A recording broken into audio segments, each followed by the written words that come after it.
बिस्मिल्लाहिर्रहमानिर्रहीम। अस्सलाम वालेकुम। आज हम बनाने जा रहे हैं बहुत ही मज़ेदार सा मटर पुलाव। आज मैं जिस तरीके से आपको मटर पुलाव बनाना सिखा रही हूँ, इससे आपके पुलाव का जायका और खुशबू बहुत ही मज़ेदार बनेगा। तो आपने भी मेरे वाले तरीके से मटर पुलाव अपने घर में ज़रूर बनाना है और बाद में मुझे अच्छा सा फीडबैक ज़रूर देना है। तो एंड तक मेरी रेसिपी को ज़रूर देखें। तो चलिए अपनी रेसिपी की तरफ चलते हैं।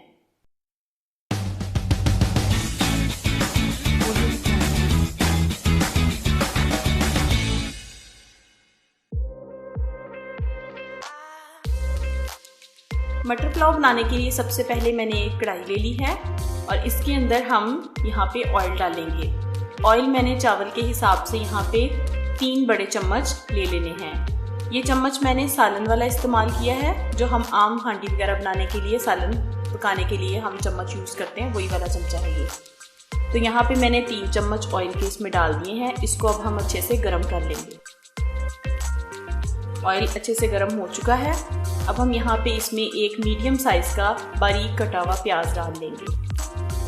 प्याज को हमने बहुत ज़्यादा ब्राउन या ब्लैक नहीं कर लेना, बस लाइट सा ब्राउन करके, जिस तरह से मैंने किया है। मैंने इसमें ऐड कर दिए लौंग, काली मिर्च साबुत थोड़ी सी हमने ऐड करनी है। थोड़ा सा यहाँ पे मैंने 1 टीस्पून ज़ीरा साबुत ऐड किया है और इसको हम हल्का सा चम्मच को हिला लेंगे। साथ ही मैं यहाँ पे थोड़ा सा पानी ऐड कर लूँगी ताकि प्याज का रंग निकल आए।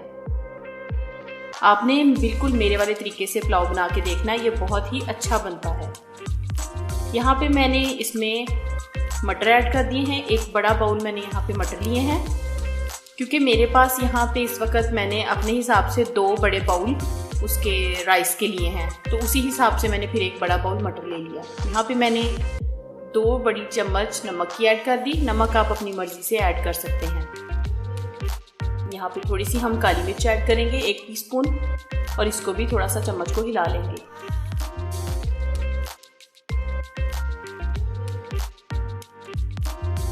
अब हम इसको थोड़ा सा ढक देंगे और ढक्कन देके इसको हम तकरीबन 2 से 3 मिनट के लिए पकने के लिए रख देंगे। मटर तकरीबन अच्छे से टेंडर हो गए हैं। बहुत ज़्यादा मटरों को भी हमने नहीं गलाना था, बस हल्का सा टेंडर होने देना है। और उसके बाद हम यहाँ पे चम्मच हिलाएंगे और साथ ही मैं यहाँ पे 3 दरमियाने साइज़ के टमाटर ऐड करूँगी। टमाटर का फ्लेवर राइस में बहुत ही अच्छा आता है। आप भी इसको ज़रूर ऐड करके देखिएगा। थोड़ा सा यहाँ पे हम 1 टीस्पून गरम मसाले का ऐड करेंगे। गरम मसाला मैंने घर में पीस के रखा हुआ है, इंशाल्लाह किसी वीडियो में आपको इसका लिंक भी शेयर करूँगी। यहाँ पे मैंने 1 टेबलस्पून अदरक लहसुन का पेस्ट, 1 तेज़ पत्ता और साथ 1 टुकड़ा दालचीनी का, ये भी ऐड कर दिया है। यहाँ पे मैंने 1 टीस्पून चिकन पाउडर ऐड किया है। चिकन पाउडर से चावलों में टेस्ट जो है वो बहुत ही अच्छा आता है। आपको ऐसा फील होगा जैसे आपने इसमें चिकन का इस्तेमाल किया है। ये किसी भी कंपनी का आप लेके यहाँ पे 1 टीस्पून ऐड कर सकते हैं। अब बिलीव करें, इन राइस का टेस्ट बहुत ही अच्छा बनता है। यहाँ पे हम अब अपने चावल के हिसाब से पानी ऐड करेंगे।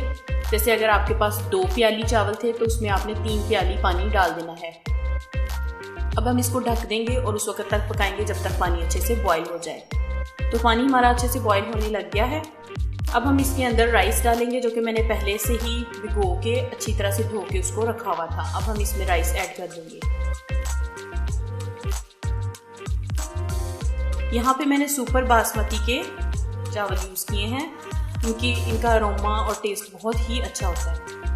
तो आपने यहाँ पे इसको अच्छे से हिला लेना है और हिलाने के बाद इसको थोड़ी देर के लिए पकने के लिए रख देना है कि पानी खुश्क हो जाए। बहुत ज़्यादा पानी को ड्राई नहीं करना। अभी पानी हमारा ड्राई हो चुका है, बहुत ज़्यादा नहीं, जिस तरह अब आपको नज़र आ रहा है इतना कि आपने पानी ड्राई करना है। अब मैंने इसमें हरी मिर्च जूलियन कटिंग में डाल दी है। साथ ही इसमें आपने थोड़ा सा धनिया और थोड़ा सा मेरे पास यहाँ पे हरा लहसुन पड़ा था, वो भी मैंने इसके अंदर ऐड कर दिया है। इसको थोड़ा सा हम हिलाएंगे और हिलाने के बाद एक चीज़ यहाँ पे एक स्पेशल आपको मैं बताऊंगी कि मैंने हल्दी शुरू में इसलिए ऐड नहीं की थी कि मेरे पास स्पेशल मैंने हल्दी को पीस के रखा हुआ है, उसको मैं ऐसे एंड पे ऊपर स्प्रिंकल कर दूंगी। ये पाउडर नहीं है, इसको मैंने बाज़ार से साबुत हल्दी लेके और उसको पीस के उसका पेस्ट बना के रखा हुआ है। ये आप इसके ऊपर ऐड करेंगे, इससे फ्लेवर भी बहुत अच्छा आता है और शक्ल भी बहुत ही अच्छी बनती है। तो यहाँ पे हमारे चावल जो हैं वो सेट हो चुके हैं। हमने इसे दम पे रखा था तकरीबन 5 से 7 मिनट के लिए। देखिए कितनी अच्छी इसकी शक्ल बनी है और कितना ही अच्छा अरोमा और टेस्ट इतना अच्छा था कि आप बिलीव नहीं करेंगे कि ये आप भी अगर इस तरीके से बनाएंगे तो बहुत ही अच्छे बनेंगे। तो ये देखें हमारे बड़े मज़ेदार सा मटर पुलाव पक के तैयार हो चुका है। आप भी इस तरीके से ज़रूर मटर पुलाव तैयार करें और मुझे फीडबैक ज़रूर दें।